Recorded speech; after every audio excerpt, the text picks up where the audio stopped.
Hello everyone, welcome back to David's tutorial, and in this video I will show you how to fix an error occurred when authenticating games with Rockstar Games. Hi everyone, so if there's an error occurred while authenticating with Rockstar Games, then here's how to fix it. You want to first check Rockstar server status. You want to go to Rockstar server status to make sure the servers aren't down. So if down, you'll need to wait until they're back online.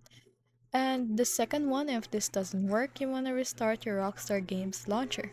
You want to fully close it from the task manager, then reopen the launcher and then try logging in again.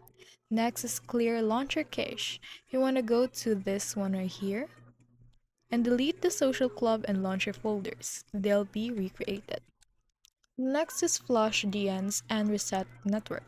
You want to open command prompt on your admin and type this one right here, the ipconfig slash flush DNS and then netsh winsock reset. Or if it still doesn't work, the fourth step, you want to restart your PC. You want to check firewall and antivirus, then allow Rockstar Games Launcher and Social Club through Windows Firewall.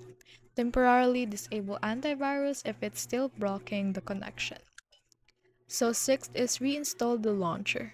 Uninstall Rockstar Game Launcher and then download the latest version from rockstargames.com. So this is your last resort if those 5 still doesn't work. So here's a tip. If you're using a VPN, try turning it off. Rockstar sometimes blocks suspicious IPs. And that is all on how to fix an error occurred while authenticating with Rockstar Games.